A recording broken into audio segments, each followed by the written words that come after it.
Welcome to Journey's End RV. I'm Charlie. I'm Tracy. We have a dilemma. And this is therapy. This is therapy? This is Who's therapy. our therapist? The people? That machine. We're talking to the machine right now. It's AI. How do you feel about that? Do we go west? Go west, young man. Or, which is what we've been thinking about doing quite a bit, or do we go east again for the fall, which we did last year? We are trying to decide what we want to see next. And we're kind of pulled in two different directions with two completely different options. One, which is the dream, would be to go out west. And if we start heading out west, we're in Florida now, we might be pressed a little bit for time. We wanted to see the Balloon Fest. So we might have to... In Albuquerque, New Mexico. So we might have to make a pretty quick dash to get there when we're able to leave, spend some time there and see it. But we did want to be back in Florida before the holidays or before Christmas. So it kind of puts an end date on that.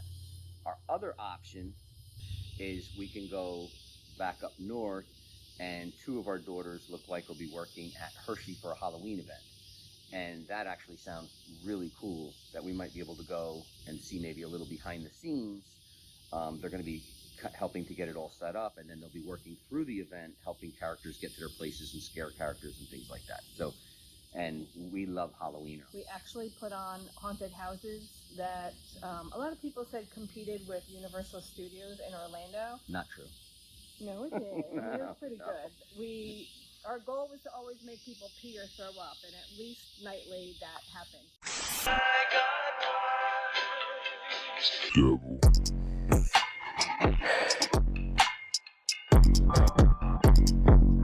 How was it, guys? Shit her pants. Scary. Oh no. What was the worst part? Oh, cool. It was scary and frightening. Guess what though? Guess who's in there? My dad, my grandpa, just my whole family. Wearing masks and silly costumes. But we were lucky. The one guy said she's crying, no chainsaw. It was terrifying. Terrifying? Yes. Very good. Oh, I love it. Dude, it was so wicked, man. So wicked. Yay. It was amazing. Pretty scary. Yay. What was the best part? Probably the little girl was freaky. The little girl? Yeah. I've never been more terrified when somebody asked me to come play with them, but yeah, no, that was no good. That's great. Thanks. That was amazing.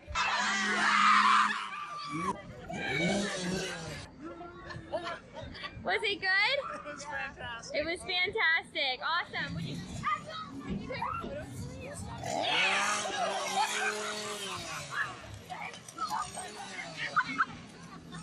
It's scary, like when you came around the last couple corners, like when they just jump out at you and laughing and stuff. Yeah, it was pretty good. It was pretty good. What was your favorite part? I would say the guy laughing in the center room in the cage. Oh, yeah. Mine was the 3 rats times. on the floor. That was so freaky. Oh my god, That that was so real. That was great. How real it looked.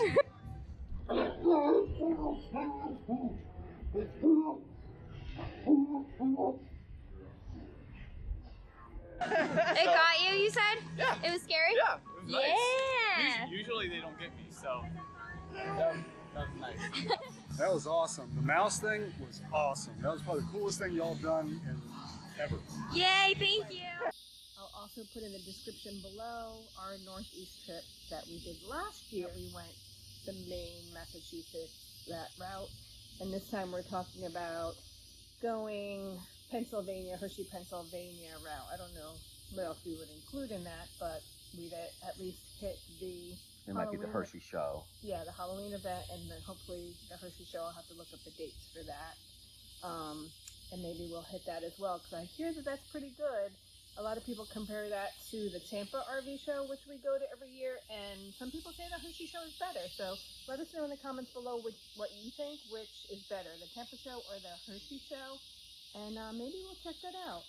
So yeah, I think I'm leaning towards going the Hershey route, but we'll have to take out our RV Trip Wizard and see what else we can see. If you have some ideas along the way from Florida to Pennsylvania area, what we might want to see along the way, hit us up in the comments below so we can check some of those things out.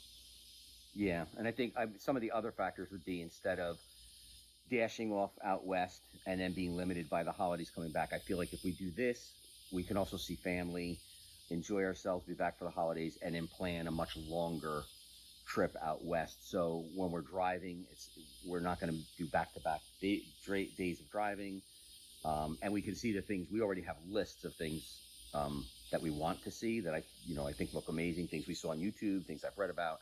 So we have so many places that we'd like to see that if we try and condense it, and then I'm driving back-to-back days.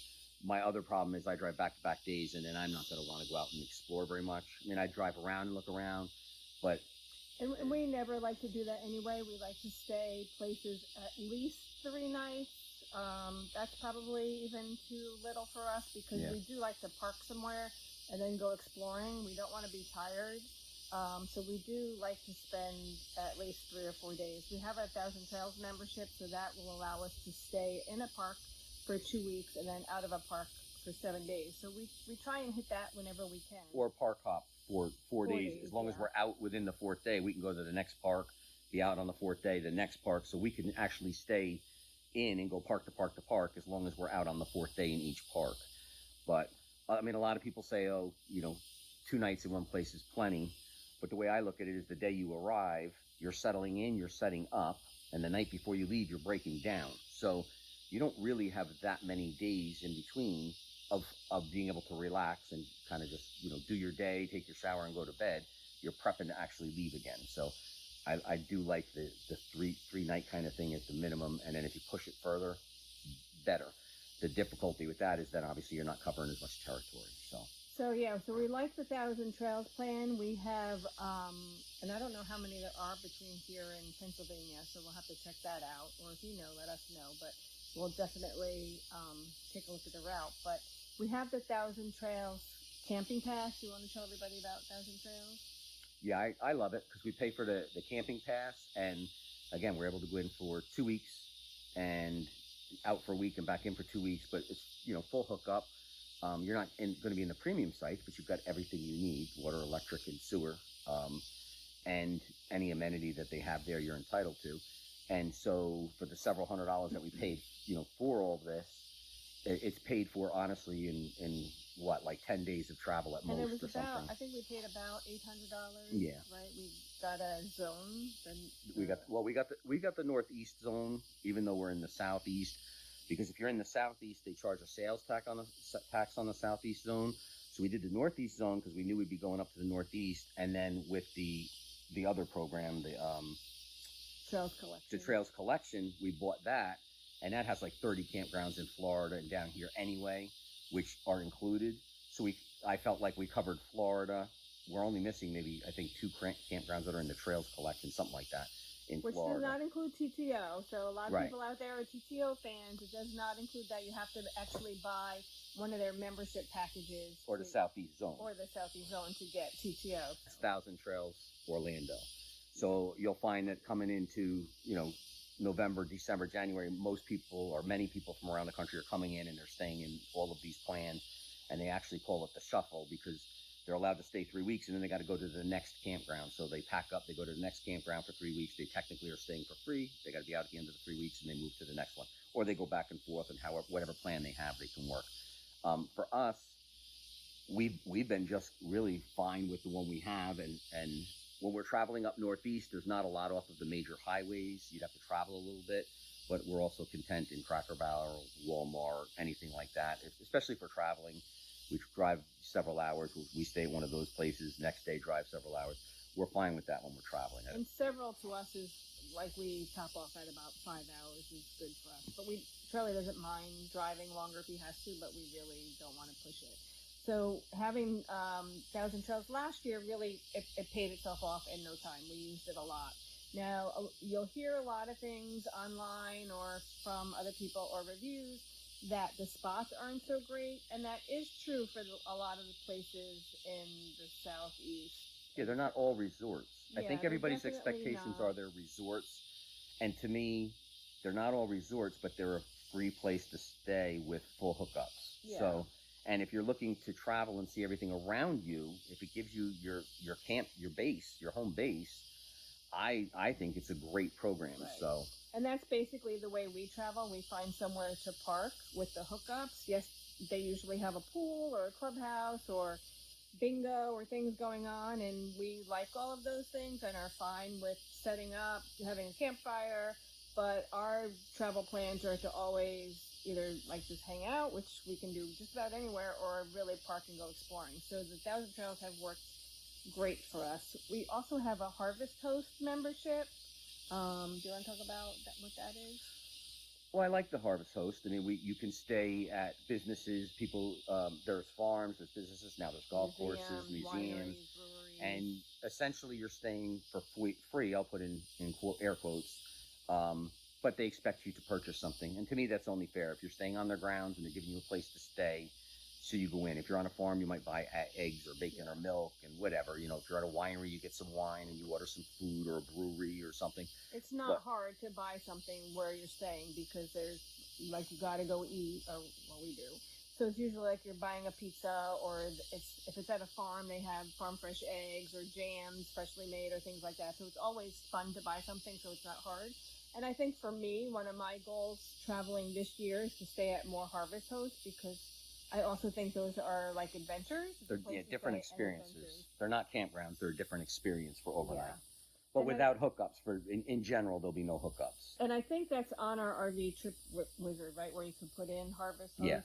And what I learned is you can put, because we don't like to travel far off the highway if we can help it, especially if we're just staying overnight. So if we're going to a Harvest Host just for the night, I shrink down the radius to maybe 15 miles or so. So if we're going to travel off the highway, we know it's not way out of our way. And there have been quite a few that have matched that search. So that's kind of how we find the Harvest Host. But a goal for me this year is to find more of those, especially if we're like in the south region. There's not as many, or wherever we traveled last year.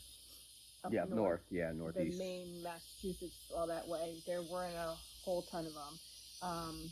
But I think out west there might be more. So that's one of our goals, to see more Harvest Hosts. And one of the other reasons we don't go too far off of the highway, besides time and we burn in a lot of gas, but we're also pulling the car on a dolly. So we can't back up. Like, I can back up a few feet, but I can't back up. I've got basically a double pivot. So, if we screw up, I got to take the car off. I got to turn everything around and put the car back on. Which luckily we have not done too many times. No, just so far in Maine, when we asked if we could pull through to get propane. There's a short video on that where they said, oh yeah, there's plenty of room after you get your propane. And we told them we were towing. That was something that wasn't actually clear in the video. We said we're towing. We're 55 feet long. It's on a dolly. We can't back up. And they were like, no problem. They were right. There was plenty of room if we wasn't towing to back up, or if maybe if the car was on a trailer, I could have done it that way as well. Or maybe if they knew actually they were like in total were like 60 feet long, maybe they just thought we had a Class C or something and could just move around, which we couldn't. So so that was the only time I think we were forced to take the car off. I think so. Yeah. So far, we've been lucky so far, but I've had to back up several times. At a Cracker Barrel, I think we took the car in Jacksonville we had to, but only because we didn't fit. Yeah, but that wasn't a big deal. Yeah. So, but if we can avoid that, it's 10 minutes and a bunch of sweat. So, if you don't have to do that, and especially for stopping overnight, I like to leave everything connected. And then when we're up and ready to go, I start it up, I'm letting it warm up, and then I do my walk around. I check the straps, I check all the pins, I look underneath, I make sure our jacks are up. So I do my whole walk around, but it's definitely much easier to do all that than to reload the car. And then what we do is we travel a short distance and then stop and then readjust the straps. So it just makes it a little bit easier it saves us a little bit of time. So in the end, I think it's probably smarter that we, as far as the time restraints go, that we head up north. It'd be cool to see everybody. It'd be cool to see the RV show, the Halloween event, and then anything else we can kind of fill it up with, and then be back in time for the holidays, and then plan the much longer trip and a little bit slower pace out west, so we can be a little bit more, purposeful on everything we want to see.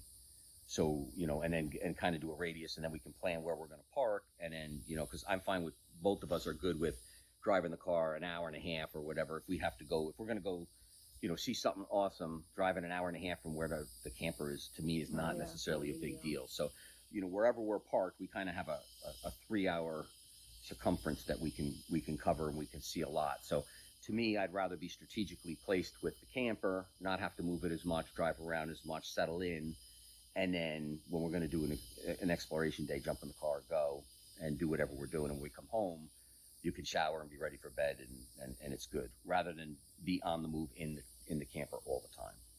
So thanks for helping us solve that problem. So it sounds like we are Hershey bound for October, probably New York in November to hit the Macy's Day Parade. So if you know of a good place to stay around Hershey Park, drop it in the comments below and the let Hershey us know. RV show when that And the is. Hershey RV show, yeah, I'll have to look up the dates, but I know a lot of you are already planning that, so let us know where you're staying, and maybe we'll meet you on the road. Maybe we'll see you around the campfire. It'll be cold enough, so we'll have a campfire. Yeah, we'll want it then. Yeah. Then we'll want it. So, as always, thanks for watching. Let us know what you think in the comments below. We appreciate it. All right, thank you. Bye. Thanks for watching. See you out there. Bye. Right now it's hot, and we need to find cold. Not cold, because I don't like cold. We're going to go to the Keys in the winter. We better book something now. Yeah, well, that's what we're talking about. Here's the therapy right now. Therapy. I don't want to be hiking in 100 degrees. I don't want, hiking I want to do. I don't want to do it in 100 degrees. I don't know how much hiking we're really ever going to do. Well, we'll drone it. We'll drone I the think hike. if we have the option to drive, we'll drive it. And if there's short hikes to a waterfall, we'll do that. Yeah, no, I don't see it. Like, we're not climbing mountains. I'm not thinking that. So when I say hiking, I'm not even planning on climbing a mountain. I'm planning on getting from the motorhome to the car.